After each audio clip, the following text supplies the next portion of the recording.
Ang kwentong ito ay hango sa totoong buhay. Karanasan ito ni Rigor. Taong 1977. Baylan, Masbate. Itong mga panahong ito, merong malawak na lupain ang pamilya ni Rigor sa bundok ng Baylan. Yun ang naging sentro ng kanilang pangkabuhayan. Gawa ng nakakapagpatubo sila sa tuktok nito ng iba't ibang prutas, kagaya ng mga saging at tubo. Dahil sa lamig ng klima sa tuktok ng bundok, kung kaya't natatangi ang lasa ng mga prutas na kanilang ibinibenta. Sa ilang dekadang trabaho yon ng ama ni Rigor, nakapagpundar na sila ng maraming gamit sa kanilang tahanan. Napag-aral na dinoon ng kanyang mga magulang ang iilan sa kanyang mga kapatid sa magagandang unibersidad sa lugar ng Albay. Bagaman si Rigor ang pinakapanganay sa kanila, hindi nito ninais na mag-aral at lumayo sa kanyang pamilya. Kasalungat ng mga pangarap ng kanyang kapatid, nais niya lamang mamuhay bilang magsasaka sa kanilang bundok upang pangalagaan ang lupa ng kanilang mga ninuno. Bagaman may konting pagtututol noon ng kanyang mga magulang, nagawa niya ring makumbinsi ang mga ito dahil sa ipinakita niyang pursigido siya sa kanyang pangarap. Ayon kay Rigor, na kung ang gusto ng mga tipikal na kabataan ay mangarap ng mataas, siya ay nais niya lamang mabuhay bilang magsasaka sa lugar na kanyang minamahal at pinapangalagaan. Yun palagi ang itinatatak ni Rigor sa kanyang isipan hanggang sa dumating ang puntong hindi na niya namalayan ang bilis ng pagtakbo ng panahon. Isang araw, habang papaalis ng bukid si Rigor, dumating ang isa niyang kapatid na nagtatrabaho sa Bicol. Meron itong kasakasamang 3 lalaki na merong mga dalang mga kagamitan na bago pa lamang sa kanyang paningin. Paglapit ng kapatid niyang yun sa kanya, dali-dali din naman siya nitong niyakap habang hinahanap ang kanilang mga magulang. "Kuya, nandito ba sila, inay? Bala ko sanang ipalam sa kanilang nais kong plano sa ating lupa eh. Yayaman na tayo, kuya, kung magkataong totoong mga napag-alaman kong bali-balita." Bungad na wika ng kanyang kapatid habang siya'y yakap-yakap. "Naku, Noy, siguraduhin mo lang na ikakaganda yan ang ating bukid ah. Kilala mo ako. Labis ang pagmamahal ko sa pinagsasakahan namin ni Itay dahil dyan kami kumukuha ng ating ikakabuhay." Sagot naman dito ni Rigor. Habang sila'y nasa kasagsagan ng pag-uusap, marahan naman nilang binagtas ang daan papasok sa kanilang bahay. Ang mga kasama noon ng kanyang kapatid ay nananatiling nakasunod lamang sa kanila habang hindi umiimik. Sa pagdating nila sa loob ng kanilang bahay, agad namang napatahimik si Rigor nang sinalubong sila ng kanilang mga magulang ng buong kagalakan. Habang panayang pagkukumustahan ng mga ito, inimbitahan naman niya ang iilang kasama ng kanyang kapatid na pumasok sa kanilang tahanan. Ilang minuto pa ang lumipas, bigla namang nagsalita ang kanyang kapatid ukol sa pakay nila sa kanilang ama. "Tay, ayos lang ba kung magbibigay ako ng opinyon ukol sa hekta-hektaryang lupain natin sa Baylan? Kung hindi naman ikakasama ng loob ninyo, Tay, maaari bang pagbigyan nyo kami ng mga kaibigan ko na suyurin ang ating lupa? May nakapagsabi kasi sa aming isang manghuhula na meron umanong hindi masukat na gintong nasa ilalim ng ating lupain. Kung makukuha natin to, Tay, maaaring yun na makapagpabago ng ating buhay. Matutupad na din ang pangarap niyong makatira sa syudad, Tay." Nagagalak na wika ng kapatid ni Rigor. Matapos itong marinig ng kanilang mga magulang, bigla naman itong natigilan, gawa ng hindi sila makapaniwala sa mga katagang kanilang narinig. Dahil sa sinabi ng kanyang kapatid, bigla naman noong napaalma si Rigor sa kadahilanang para sa kanya hindi katanggap-tanggap ang mga katagang binitawan nito. "Noy, Alam mo naman sigurong marami nang namatay sa paghahanap ng kayamanang yan. Huwag mo nang sagarin ang kabaitan ng mga bathalang naninirahan sa ating lupain. Tandaan mo, Noy, hindi biro yung mga bagay na pinagsasasabi mo.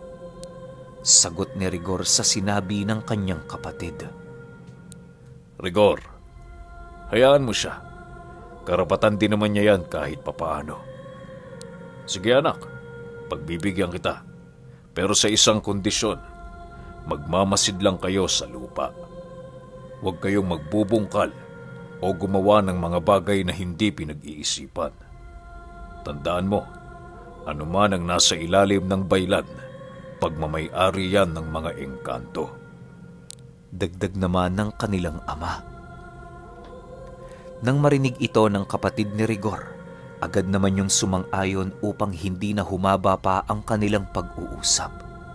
Nang makuha na nito ang pagsang-ayon na nagmumula sa kanilang mga magulang, dali-dali din naman yung nagpaalam para umakyat ng baylan. Bilang si Rigor ang nakakaalam sa lugar, napagpasyahan ng kanilang ama na siya ay sumama. Kinakailangan din naman kasi nila noong tumungo sa bundok, gawa ng may mga saging na doong hitik na ang mga bunga. Ilang minuto pa ang lumipas, kasalukuyan na silang naglalakad patungo sa paanan ng bundok.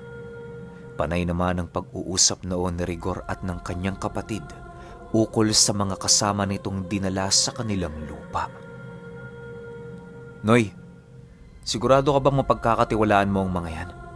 At bakit marami silang mga gamit na pasan-pasan patungo doon? Anong gagawin nila sa mga yan? Nababahalang tanong ni Rigor sa kanyang kapatid. Wala yan, kuya. Mga tamang gamit lang yan para matunto ng sinasabi ko sa inyong ginto. Huwag kang mag-alala. Walang pagbubungkal na magaganap.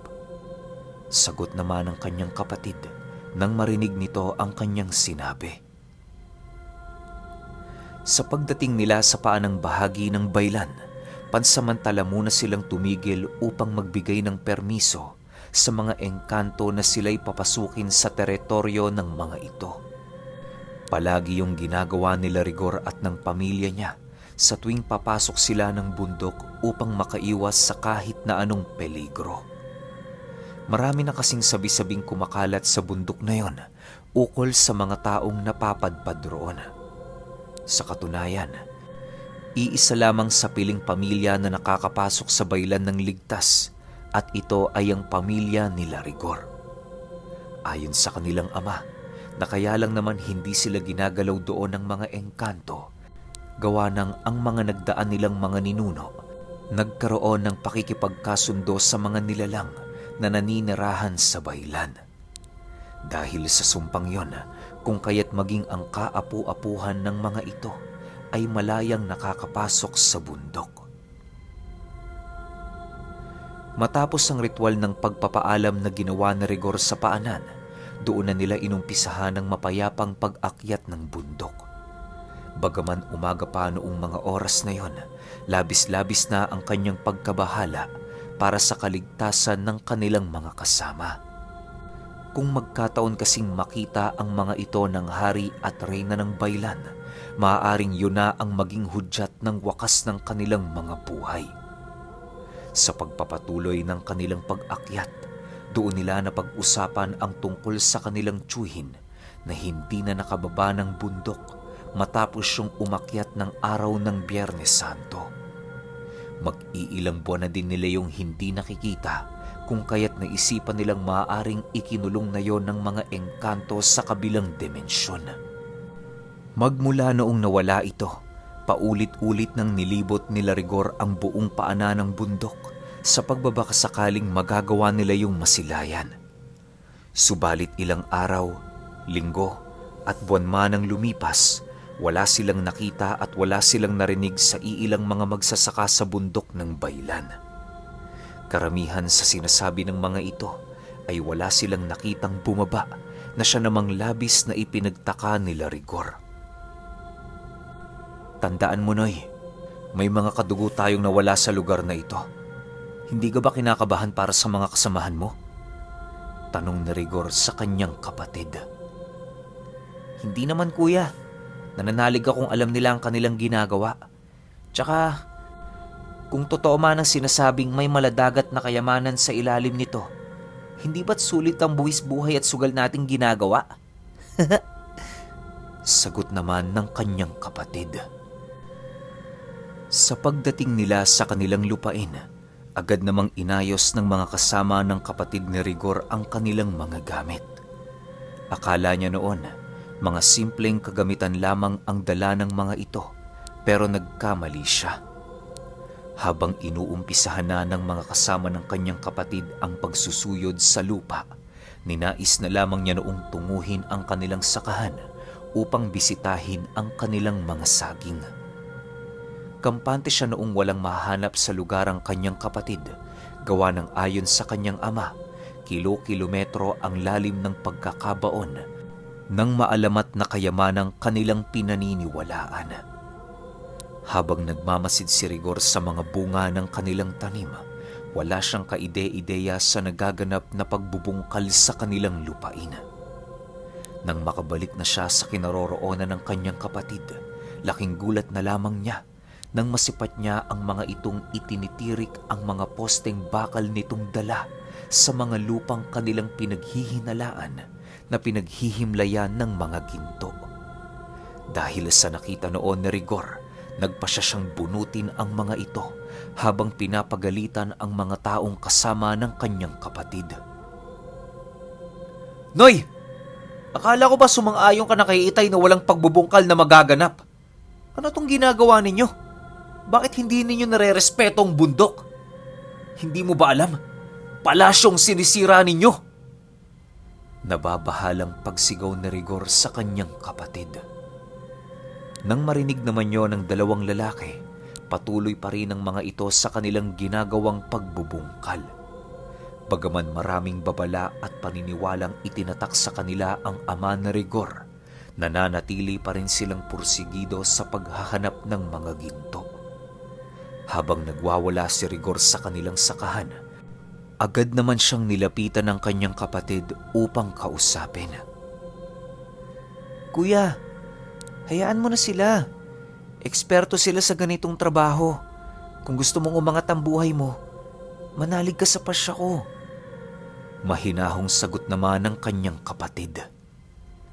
Matapos nitong makapagsalita, agad naman itong binalikan ng dalawa niyang kaibigang nag-uusap ukol sa mga bagay na kanilang natuklasan. Ang ginawa naman noon ni Rigor, manatiling maghintay sa kanyang kinaroroonan habang pinagmamasdan ang buong paligid. Halos manginig na noon ang kanyang buong katawan sa kadahilanang nasisiguro niya noong malapit nang lumitaw ang ginintoang ahas na siyang reyna ng baylan. Maya-maya pa, muli namang nabaling ang atensyon ni Rigor sa kanyang kapatid nang marinig niya ang pagtawag nito at pagkampay na siya ay lumapit. Nasisipat niya din noon ang pagturo nito sa parisukat na bato na parabang nais nila doong tumungo. Habang marahang naglalakad si Rigor sa gilid ng bundok, panay naman ang pagsilay niya sa mga kasama ng kanyang kapatid na mabilisang tinatahak ang parisukat na bato sa tuktok. Animoy hindi nababahala ang mga yon na tambangan sila ng mga nilalang at dukutin para parusahan. Ang kapatid naman noon na Rigor, patuloy pa ring nakabuntot sa kanyang mga kasama na parabang itinaya na niya ang buhay at pananalig sa mga ito. Hindi naman ni Rigor masisisi ang kanyang kapatid sa kadahilanang ang tanging hangad lamang nito ay umangat ang kanilang buhay. Ilang minuto pa ang lumipas, nananatiling ilang metro pa rin ang pagitan ng layo ni Rigor at ng kanyang kapatid. Kitang-kita niya mula roon ang paghihirap ng mga ito, makalagpas lamang sa matatarik na daan patungo sa tuktok. Maya-maya pa, bigla namang natigilan si Rigor sa kanyang paglalakad nang haplusin siya ng isang napakalamig na simoy ng hangin. Habang binabalot nito ang kanyang buong katawan, laking gulat na lamang niya nang makarinig siya ng iba't ibang tinig na nagbibigay sa kanya ng babala. Karamihan sa mga tinig na yon ay sinasabing mamamatay ang kapatid niya at mga kasama nito, bilang parusa sa kapangahasang patuloy nilang ginagawa. Rigor, umuwi ka na. Sabihin mo sa iyong ama ang mabuting balita. Hindi mo na kailangan pang sila'y sundan, sapagkat papalapit na sila sa kanilang mga huling hantungan. Bumalik ka na, Rigor. Balik! Paulit-ulit na wika ng tinig sa kanyang isipan. Bagaman narinig na ni Rigor ang mga babalang yon, nananatili pa rin siyang nakabuntot sa kanyang kapatid sa pag-asang magagawa niya pa itong mailigtas sa tiyak na kapahamakan. Ilang minuto pa ang lumipas, narating na nga nila ang tuktok ng bundok kung saan unang bumungad sa kanilang mga paningin ang parisukat na bato ng Baylan. Dahil sa iyo ng unang beses na masilayan ito ni Rigor ng malapitan, kung kaya't ang mga babalang nais niya sanang ilahad sa kanyang kapatid ay tuluyan na lamang nawala sa kanyang isip. Habang pinaiikutan nila ang parisukat na bato, panay naman ang pag-uusap ng dalawa nilang kasama ukol sa posibleng lagusan na naroon sa gilid nito. Sa pagpapatuloy ng kanilang pagtarak sa mga bakal papaikot ng bato, doon na nga nila natuklasan ang isang ukang natatabunan ng napakaraming mga damo. Sinasabi ko na nga ba eh. Totoo nga may lagusan sa batong to. Pagbaba natin mamaya, Noy. Sinisigurado ko sa'yo, mayaman na tayo. Nagagalak na wika ng isa niyang kaibigan habang nakatingin sa kanila. Matapos nitong makapagsalita, dali-dali naman itong hinawi ang mga damo na nagkukubli sa uka ng bato upang makita kung maaari bang lusutan ng ukang yon ng tao. Nang may alis na ng lalaki ang lahat ng damo sa paligid, bigla namang nagulantang sila Rigor nang masipat nila ang isang ahas na walang pagdadalawang isip na sinunggaban ang kamay ng lalaki. Bigo namang mahuli ng lalaking yon ang ahas sa kadahilan ng dali-dali din naman itong kumaripas ng takbo pababa ng bundok. Dahil sa mga nangyari, agad naman nilang nilapitan ang kasama nilang natuklaw upang makita kung isa nga bang makamandag na ahas ang nakatuklaw dito. Sa pagsilay ni Rigor sa sugat nito, doon niya napagtantong hindi isang makamandag na ahas ang tumuklaw. Kalma ka lang, kaibigan. Walang kamandag yan. Mabuti na lang, ordinaryong ahas lang ang nakatuklaw sa'yo. Kung nagkataong makamandag ito, baka hindi ka naabuti ng buhay bago pa tayo makarating sa paanan ng bundok. Wika ni Rigor habang tinitingnan ang parte ng kamay nito na merong tuklaw ng ahas. Matapos nila yung malinisan, muling ipinagpatuloy ng dalawang lalaki ang kanilang ginagawa.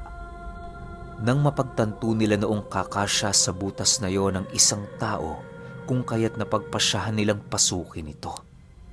Dahil sa pumasok na noon sa uka ang kapatid ni Rigor, wala na siya noong nagawa kundi ang sumunod. Bagaman labis-labis na takot na noon ang kanyang nararamdaman, patuloy pa rin niyang sinunda ng kanyang kapatid hanggang sa madapo na sila sa ilalim ng parisukat na bato. Sa pagsindihan ng kanilang mga daladalang sulo, doon bumungad sa mga mata ni Rigor ang lagusang animoy matagal nang ginawa ng tao. May mga nagsisilakihang kahoy din siya noong nakikita na animoy nagbibigay ng konkretong pundasyon sa buong yungib. Habang binabagtas nila ang daan, pabantot na ng pabantot ang hangin na pumapasok sa kanilang mga sistema. Hindi naman nila ito gaanong iniinda sa kadahilan ng nais nilang marating ang dulong parte ng lugar sa pagbabakasakaling ang lugar na yon ay magagawa nilang masilayan ang mga kayamanang matagal na nilang inaasam. Sa pagpapatuloy ng kanilang paglalakad, panay naman ang pagpapaalala ni Rigor ukol sa bantay ng lagusan na matagal nang ikinuwento sa kanya ng kanilang ama. Ayon sa ama ni Rigor, Hindi basta-bastang makukuha ang mga kayamanang napapaloob sa baylan, gawa ng napakarami doong nagbabantay na mga nilalang na hindi kaaya-aya. Makakapasok ka lamang sa lugar na yon kapag iyong tinatangan ang isang bagay na nagbibigay sa iyo ng pribilehiyo na pasukin ang lugar. Hindi pa nakikita ng kanilang ama ang bagay na tinutukoy nito, gawa ng matagal na umanong nawala yon sa kanilang pamilya.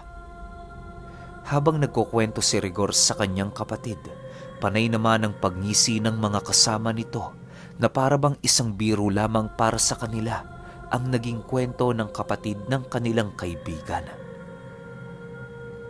Ilang minuto pa ang lumipas, bigla namang natigilan sila Rigor sa paglalakad nang makaramdam sila ng malalim na paghinga na nanggagaling sa loob ng yungib. Sumasabay doon ang malamig at masangsang na animoy, para bang ibinubugayo ng nilalang na nagbabantay sa mga kayamanan. Noy, hindi pa huli para umatras. Ano, babalik na lang ba tayo? Huwag niyo nang hintayin na makita pa natin ang mga bagay na hindi natin dapat makita. Babala ni Rigor habang patuloy nilang binabagtas ang pasilyo ng yungib. Kalma lang ho kayo, Manong. Wala namang problema rito eh. Sagot naman ng lalaking kasama ng kanyang kapatid. Matapos niyang marinig ang sinabi nito, ninais na lamang niyang manahimik at maging handa sa mga susunod na pangyayari. Ilang minuto pa ang lumipas, bigla naman silang natigilan sa kanilang paglalakad nang makasilay sila ng lalaking nakatayo sa gilid ng daan. Butot balat ang buong katawan nito na animoy hindi pa nakakain sa loob ng napakahabang panahon. Pagsilay sa kanila ng nilalang, bigla naman silang binalot ng takot sa kadahilanang ang pagtitig nito sa kanila para sila nitong lalamunin ng buo. Habang pinakikiramdaman nila ang buong paligid, marahan namang lumapit si Rigor sa kanyang kapatid upang kausapin yon ng mahinahon. Noy, umalis na tayo rito. Sinasabi ko sa iyo, hindi ordinaryo ang nilalang na yan. Nararamdaman kong...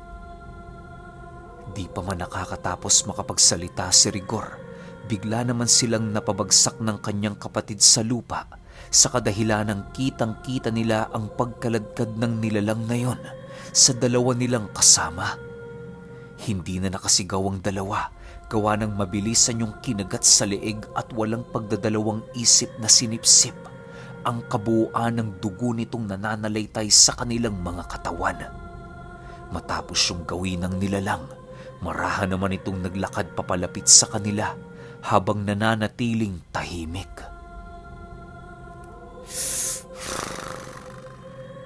Rigor, ikaw ba yan? Nag-aangil na wika ng nilalang pagsilay nito sa kanilang pagmumuka.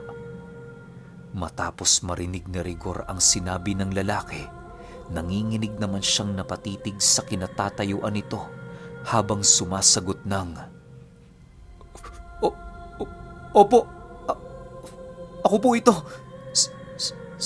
Sino po kayo?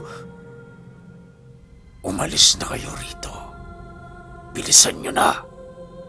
Sa oras na tumalikod ang araw sa kalupaan, hindi na kayo makakalis sa lugar na ito. Magiging katulad nyo ako. Rigor, pakisabi sa ama mo, patawad dahil hindi ako nakinig sa kanyang mga naging payo. Ang kayamanang matagal nang hinahanap ng ating pamilya. Ako na ngayon ang tagapagbantay. Ayos lang, dahil ito ang parusa sa akin, gawa ng aking kasakiman. Sagot naman sa kanila ng nilalang habang marahang tumatalikod. Pagtalikod nito sa kanilang kinauupuan, bigla namang nanlaki ang mga mata ni Rigor, gawa ng sa likurang bahagi nito, Doon niya nasilayan ang napakaraming ginto na animoy dumadaloy na parabang tubig dahil sa sobrang dami.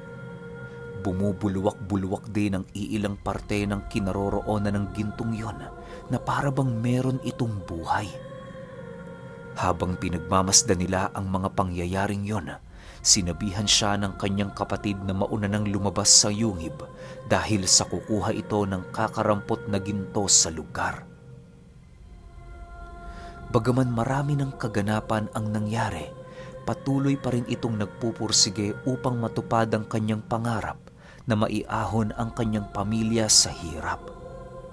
Dahil sa takot noon ni Rigor, napagpasya niya noong wag nang makipagtalo sa kanyang kapatid gawa ng tumatakbo ang oras.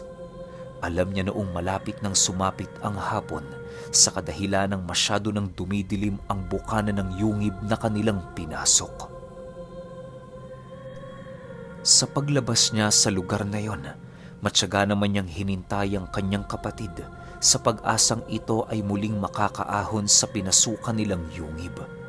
Subalit sumapit na lamang noon ang gabi, walang kapatid niyang lumabas sa yungib na yon. Nang binalot na ng kadiliman ang buong lugar, kusa na lamang nawala ang uka sa lupa na siya namang labis niyang ikinabahala. Paulit-ulit niya pa itong binungkal ngunit bigo siyang muling masilayan ang yungib. Ilang minuto pa ang lumipas, bigla namang natigilan si Rigor sa kanyang paghuhukay nang makarinig siya ng mahinang huni ng ahas. Maya-maya pa, bigla naman siyang napatalon sa kanyang kinaroroonan nang maramdaman niya ang iilang ahas na lumilingkis sa kanyang paa. Habang nananakbo si Rigor sa tuktok ng bundok, bigla na lamang siyang napalupasay sa lupa nang masipat niya ang isang dambuhalang ahas na merong ginintoang mga kaliskis. Sa pagsilay niya sa nilalang na yon, labis-labis naman ang kanyang paghingi ng tawad, gawa ng alam niya sa kanyang sarili na reyna ng baylan ang kasalukuyang nasa kanyang harapan. Mamili ka, Rigor. Parusang kamatayan o kalahati ng buhay mo para pagbayaran ng iyong kasalanan. Mukhang hindi kayo napalaki ng maayos ng inyong mga magulang. Wika ng gininto ang ahas na naroon sa kanyang harapan. Nang akmang sasagot na si Rigor sa sinabi nito, bigla naman siya nitong tinuklaw sa balikat na siyang naging sanhi upang kumawala ang kanyang diwa sa kanyang katawan.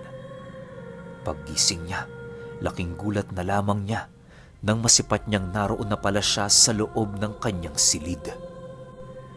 Nang medyo mahimasmasan na siya, pinilit niya noong makapagsalita subalit sa hindi malamang dahilan, walang lumalabas na tinig sa kanyang bibig. Inabot din yon ng kalahating buwan hanggang sa dumating ang araw na medyo bumalik na sa normal ang kanyang pakiramdam. Makalipas pa ang ilang taon, doon na dahan-dahang nararamdaman ni Rigor ang kakaiba sa kanyang katawan. Pakiramdam niya noon, palaging may nakadagan sa kanyang napakabigat na bagay na kahit anong gawin niya ay hindi niya ito maalis-alis sa kanyang katawan. Ipinakita na din siya noon ng kanyang mga magulang sa albularyo, subalit ang tanging sinasabi nito, siya umano ay naengkanto.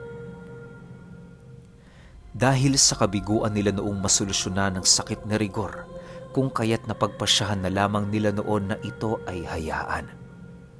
Ayon sa ama ni Rigor, na kahit papaano'y maswerte pa rin siya dahil siya ay nakauwi sa kanila ng ligtas.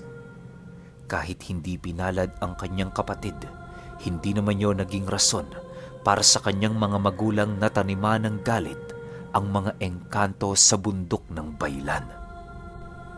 Dahil din sa mga kaganapang yon, tanggap na ng pamilya ni Rigor na ang nangyari sa kanyang tiyuhin ay naging aswang na tagapagbantay ng kayamanan.